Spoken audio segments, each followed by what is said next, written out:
নমস্কার বন্ধুরা, কেমন আছেন আপনারা? ভালোবাসার এই ছোট্ট জগৎটাকে নিয়ে চলে এলাম আপনাদের কাছে। এক কাপ চায়ের সাথে জানাই সকলকে স্বাগত হ্যাপি লাইফ উইথ অনুতে। চলুন চাটা খেয়ে দিনের শুরুটা করি। আর আমার কাছে মনে হয় এই এক কাপ চা এখন ভরপুর এনার্জি দেবে সংসারের খুঁটিনাটি সমস্ত কাজ করতে। বাসি কাজকর্ম হয়ে গেছে, ফ্রেশ হয়ে চাটা খেয়ে এবার লেগে পড়লাম এই যে টুকটাক আরও কাজকর্ম রান্নাবান্না সেগুলোতে। প্রথমেই যেটা চোখে পড়ে সেটা হলো বেডরুম। এটা যদি পরিপাটি করে একটু গুছিয়ে নিতে পারি তাহলে অনেকটা শান্তি হয়, মনে হয় একদম সংসারটা পরিপাটি করে আমার গুছানো হয়ে গেছে। তাই বেডশিটটা একটু চেঞ্জ করে দিলাম, সাথে বালিশের কভারগুলো দিয়ে সুন্দর করে পরিপাটি করে সাজিয়ে নিলাম, অবশ্যই আমার সাধ্য মতো আর আমার ভালো লাগার মতো। যে যার সংসারে ভালোবেসে যেটুখানি থাকে সেইটা দিয়েই যদি পরিপাটি করে সুন্দর করে সংসারটা গোছানো যায়, আমার কাছে মনে হয় সেটা হলো তার কাছে স্বর্গ। তো ব্যাস, আমি আমার স্বর্গ সাজাতে লেগে পড়েছি। আর প্রতিদিন যতই পরিষ্কার করি নিজেই অগোছালো করি, আবার নিজেই তাকে ঠিক করতে হয়। আসলে কি বলতো বন্ধুরা, যখন দরকার হয় যেটা তখন তাড়াহুড়োর মধ্যে সেইটা করে নিই, বাকিটা পড়েই থাকে। আবার একটু সময় পেলে তখন সেই কাজগুলো আস্তে আস্তে করে গুছিয়ে নিই। আর আমরা যদি একটু একটু করে ঘরগুলো গুছিয়ে রাখতে পারি তাহলে কিন্তু অনেকটা চাপ পড়ে না। আর প্রতিদিন এইভাবে হালকা হাতে যদি পরিষ্কার করে নেওয়া যায়, ঘরটাও যেমন দেখতে সুন্দর লাগে, মনটাও কিন্তু খুব ভালো থাকে। আর আমার এইভাবে গ্লাসে করে মানি প্ল্যান্ট বসাতে খুব ভালো লাগে। জলেতে স্টোন দিয়ে এই গাছগুলো আমি গ্রো করছি, বেশ ভালোই শিকড় বেরিয়েছে আর বড় হয়ে আসছে। যখন একটু বড় হয়ে যাবে কয়েকটা মাটিতে দিয়ে দেব, আর বাকিগুলো ভাবছি এইভাবেই রাখবো।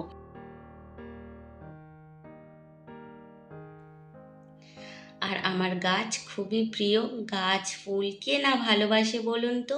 আমরা সকলে কিন্তু গাছ ফুল সবাই ভালোবাসি, আর আমিও তার ব্যতিক্রম নই। আর এই গাছটা রাখি আমার এই ড্রেসিং টেবিলের ছোট্ট জায়গাটায়। আমার বেশ ভালো লাগে এখানে এই গাছটা রাখতে।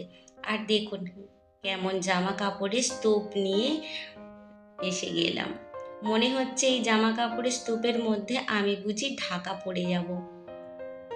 কয়েকদিন আগে বাড়িতে গণপতি পুজো হয়েছিল, সেই কারণে যত কাপড় জামা বের হয়েছিল সেগুলো পরেই ছিল। আস্তে আস্তে করে ধোয়া কাচা করে নিয়েছিলাম, তারপরে এই যে গোছানোর একটু সময় পাইনি, ভাবলাম আপনাদের সঙ্গে একটু গল্প করি আর সাথে কাজগুলো করে নিই। ওই যে আপনাদের দাদা ভাই আমাকে কথা বলছে যে তোমার জন্য একটা গিফট এনেছে। আমি বললাম কি এনেছো? তো বললো না, তুমি আগে হাতের কাজগুলো করে নাও, আমি রেখেছি সেটা দেখো। আমি ভাবলাম কি এমন গিফট আনলো, মাঠে তো গিয়েছিল, মাঠ থেকে কি কুলেখাড়া শাক আনলো না শুশুনি শাক আনলো যেটা আমাকে উপহার দিল? না, কিন্তু খুব সুন্দর একটা আমার মন পছন্দের গিফট এনেছে, তোমাদের সঙ্গে শেয়ার করব। আগে হাতের কাজগুলো করে নিই, আর এই কাজগুলো করতে গিয়ে যদি এখন ওটা নিয়ে পড়ি তাহলে এগুলো আর ইচ্ছা থাকবে না করতে। তো দেখো, তোমাদের সঙ্গে বকবক করতে করতে জামা কাপড়গুলো গুছানো হয়ে গেছে। যেখানে রাখার সেখানে রেখে দিয়ে আগে পরিপাটি করে ঘরটা পরিষ্কার করে নিই। মানে পরিষ্কার তো করেই নিয়েছিলাম, এবার শুধু ঝাড়ু লাগিয়ে দেওয়ার পালা। আসলে ওপর ঘরে খুব একটা আসা হয় না, মানে আমার ঘর পরিষ্কারই থাকে। ছোট বাচ্চা যেহেতু থাকে না, আমার ছেলে একটু বড় হয়ে গেছে, তো যেহেতু ও হোস্টেলে থাকে সেই কারণে বুঝতেই পারছো যে বাড়িতে একদম বাচ্চা কাচ্চা নাই, তো নোংরা হয় না। আমি একদিন ছাড়া ঘরগুলো মুছে থাকি। আর এই দেখো, এই হলো আমার জন্য মাঠ থেকে আনা ভালোবেসে উপহার। সে শালুক ফুল হোক বা গোলাপ, পদ্ম, গাঁদা, যে কোনো ফুল আমার কাছে খুবই প্রিয়, গাছও আমার কাছে খুবই প্রিয়। তাই দেখো মাঠের মধ্যে একটা পুকুর আছে, সেখানে অনেক শালুক ফুল ফোটে। সেই জায়গা থেকে তুলে এনেছে। আমি বললাম, কেন আনলে? ওখানে অনেক তো সাপ টাপ থাকে। বললো, তুমি তো ভালোবাসো, সেই কারণে তুলে আনলাম। দেখো, ভালোবাসার গিফট সেটা যেমনই হোক, আমার কাছে তো অনেক অনেক অনেক সুন্দর। আর ফুলগুলো দেখেই এমনিতেই মন ভরে যায়। চলো, এইগুলো দিয়ে আমি আমার ঘরটাকে সুন্দর করে সাজিয়ে রাখি। আর যতবার ঘরটার মধ্যে আসবো, ফুলগুলো দেখবো, এমনি মনটা ভালো হয়ে যাবে। আর ফুলগুলো বেশ সুন্দরও থাকবে। একটু জল পাল্টে 2-4 দিন রাখলে কিন্তু শালিক ফুলগুলো ভালোই থাকবে। আর এই দেখো, এইভাবে রেখেছি, একটু ফ্লাক্সের মধ্যে জল দিয়ে, আর ফুলগুলোকে একটু ডাঁটিগুলো কেটে নিয়েছিলাম, নেওয়ার পরে এইভাবে রাখলাম। আমার এই শালুক ফুল দিয়ে ঘর সাজানো কেমন লাগলো আপনাদের অবশ্যই কমেন্টে জানাবেন।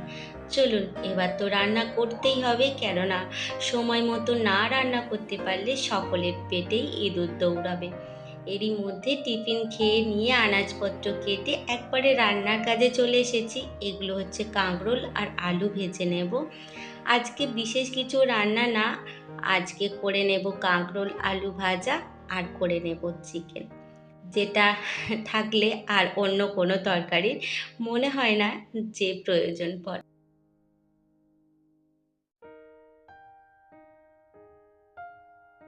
তাছাড়া আমরা মধ্যবিত্ত পরিবার, আমাদের বুঝে শুনেই সংসারটা চালিয়ে নিতে হয়, বিশেষ করে গৃহিণীদের।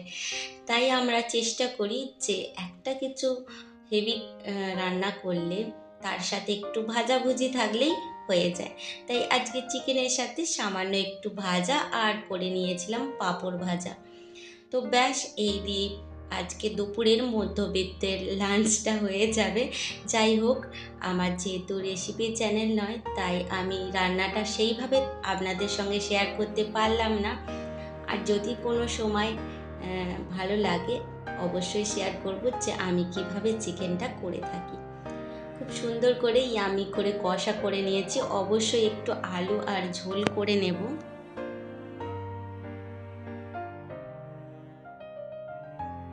এই যে সংসারের সমস্ত কাজ সেরে এবার হচ্ছে খাওয়ার পর্ব। তো চলে এলাম খাওয়া দাওয়া করতে। আর সবাইকে দেওয়া হয়ে গেছে, এটা আমার খাবার, বেড়ে নিচ্ছি।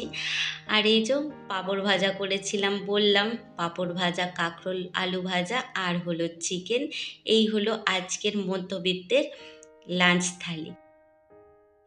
তাহলে কেমন লাগলো বলুন তো আজকের মধ্যবিত্তের লাঞ্চ থালিটা? চলুন এবার খাওয়া দাওয়া করে নিই, আর তারপরে দেখা হবে একদম সন্ধ্যায়।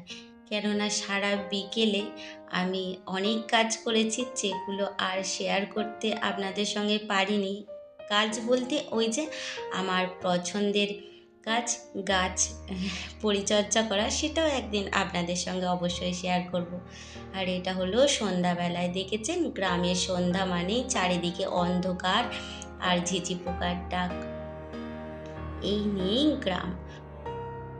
আর এই যে শালুক ফুলগুলো কেমন কুঁড়ি হয়ে আসছে আবার, যেহেতু সন্ধ্যা হয়ে গেছে। তাহলে চলুন বন্ধুরা, আজকে আসি, দেখা হবে আবার। খুব ভালো থাকবেন।